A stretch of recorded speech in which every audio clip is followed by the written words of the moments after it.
Amerika Serikat yang berhasil menghancurkan total 3 fasilitas nuklir utama Iran belakangan dipertanyakan. Presiden Donald Trump yakin kalau serangannya berhasil menghancurkan kemampuan Iran untuk membuat senjata nuklir.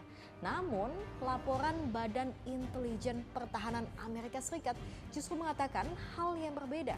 Kita diskusi soal ini.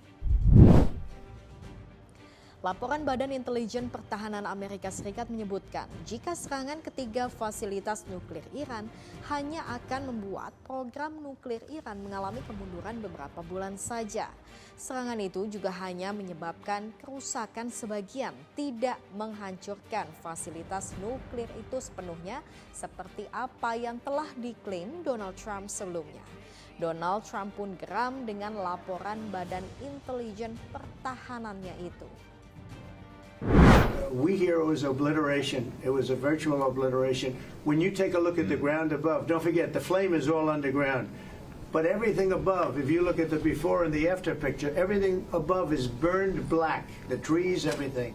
There's one building, but that's a building that sunk substantially into the granite, so that the fire goes right over it. I believe it was total obliteration.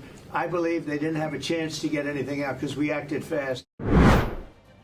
Pemerintah Iran juga membantah klaim kerusakan yang terjadi di fasilitas nuklirnya.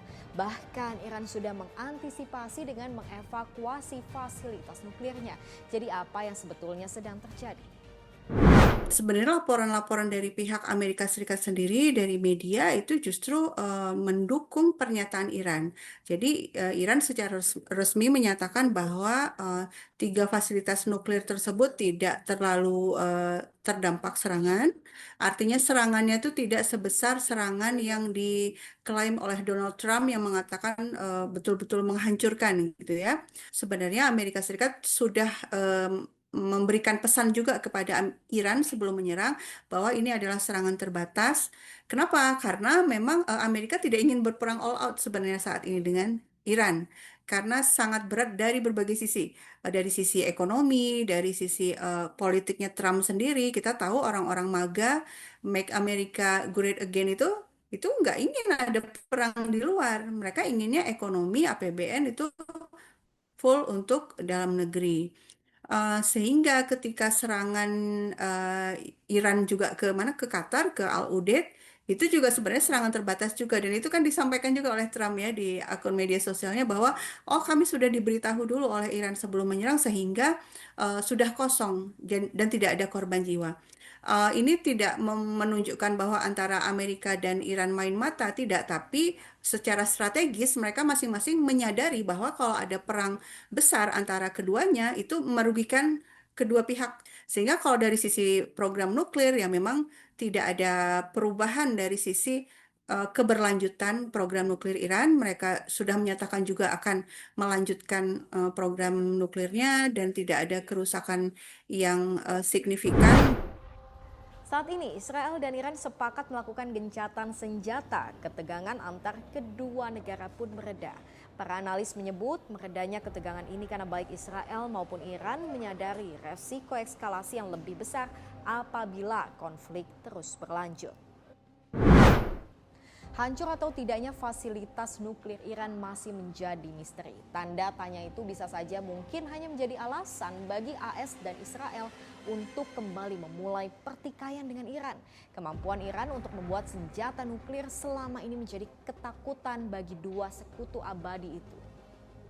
Justru langkah yang diambil oleh Iran ya kemungkinan besar akan keluar dari IAEA atau membatasi kerjasama dengan IAEA. Nah ini justru malah membuat khawatir dari pihak Barat sendiri karena selama ini kan proyek nuklir Iran itu diawasi ya oleh IAEA dan laporan dari IAEA mengatakan bahwa tidak ada indikasi Iran membuat senjata nuklir. Tapi kalau betul-betul lepas IAEA tidak bisa mengawasi kamera-kamera IAEA ditutup, kan itu dipasang kamera ya di segala sudut fasilitas nuklir Iran itu.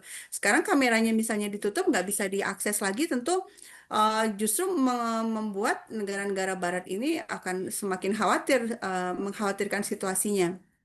Tapi ada satu catatan dari saya juga, bahwa sebenarnya Iran memang tidak akan membuat senjata nuklir. Ya, dan ini yang sulit diterima oleh banyak orang karena kebanyakan orang itu berpikir realis ya, realism politik gitu. Jadi bahwa nggak mungkin kalau sudah punya kemampuan ya pastilah membuat senjata nuklir itu karena apalagi Iran banyak dimusuhi. Tapi ada satu perbedaan Iran dengan negara-negara lain adalah dari sisi doktrinnya ya, doktrin kebijakan luar negerinya, doktrin militernya, doktrin kenegaraan secara umum, mereka menolak senjata pembunuh massal. Cuma memang secara internasional, komunitas internasional merasa perlu mengawasi terus, sehingga keputusan Iran untuk membatasi kerjasama dengan IAEA ini juga memunculkan kekhawatiran juga bagi dunia internasional. Selama 12 hari saling serang, lantas apa yang tersisa dari perang Israel dan Iran?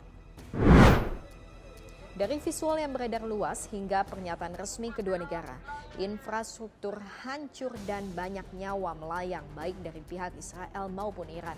Yang jelas dampaknya tidak sebanding dengan apa yang terjadi di jalur Gaza yang sudah hampir 2 tahun lamanya dilanda peperangan Israel-Hamas. Israel sudah menyatakan usai gencatan senjata dengan Iran akan kembali fokus kepada perang di jalur Gaza. Konflik Israel-Iran mungkin mereda, lantas akankah warga Gaza kembali menderita? Kita lanjut diskusi di kolom komentar.